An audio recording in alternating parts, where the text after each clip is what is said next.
में जब लक्ष्मण मूर्छित हो गए थे, तब हनुमान जी को ही द्रोणागिरी पर्वत पर से संजीवनी बूटी लाने भेजा गया, मगर वो बूटी को भली भांति पहचान नहीं पाए और पुनः अपने पराक्रम का परिचय देते हुए वो पूरा द्रोणागिरी पर्वत ही रणभूमि में उठा लाए और परिणाम स्वरूप लक्ष्मण के प्राण की रक्षा की। भावुक होकर श्री राम ने हनुमान को हृदय से लगा लिया और बोले कि हनुमान, तुम मुझे भ्राता भरत की भांति ही प्रिय हो। हनुमान का पंचमुखी अवतार भी रामायण युद्ध की ही एक घटना है। अहिरावण, जो कि काले जादू का ज्ञाता था, उसने राम और लक्ष्मण का सोते समय हरण कर लिया और उन्हें विमोहित करके पाताल लोक में ले गया। उनकी खोज में हनुमान भी पाताल लोक पहुंच गए।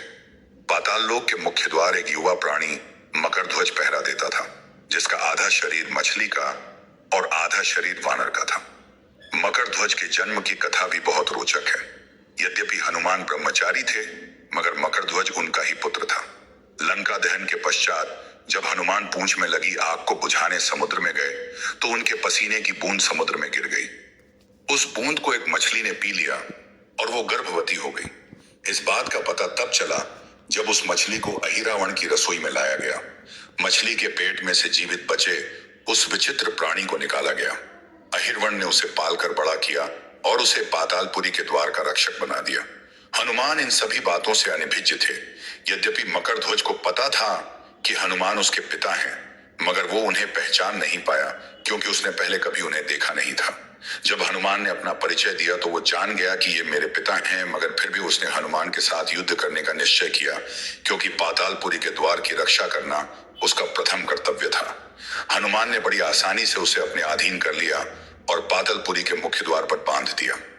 पातालपुरी में प्रवेश करने के पश्चात हनुमान ने पता लगा लिया कि अहिरावण का वध करने के लिए उन्हें 5 दीपकों को एक साथ बुझाना पड़ेगा। अतः उन्होंने पंचमुखी अवतार श्री वराह,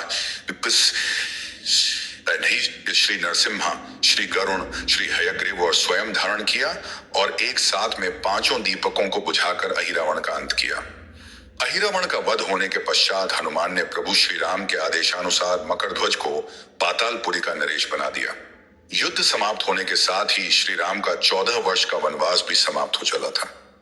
तभी श्री राम को स्मरण हुआ कि यदि वो वनवास समाप्त होने के साथ ही अयोध्या नहीं पहुंचे तो भरत अपने प्राण त्याग देंगे। साथ ही उनको इस बात का भी आभास हुआ कि उन्हें वहां वापस जाने में अंतिम दिन से थोड़ा विलंब हो जाएगा।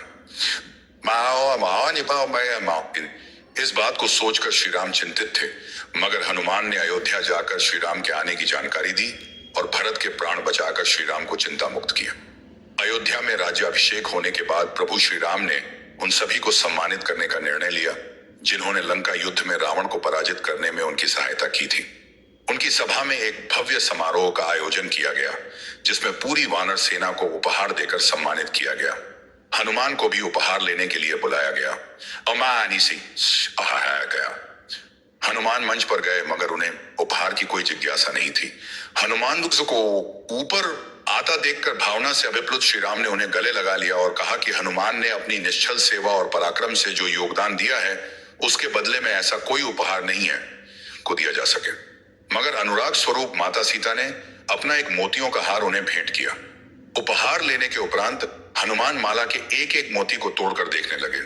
ये देखकर सभा में उपस्थित सदस्यों ने उनसे इसका कारण पूछा तो हनुमान ने कहा कि वो ये देख रहे हैं मोतियों के अंदर उनके प्रभु श्री राम और माता सीता हैं कि नहीं, क्योंकि यदि वो इनमें नहीं है तो इस हार का उनके लिए कोई मूल्य नहीं है।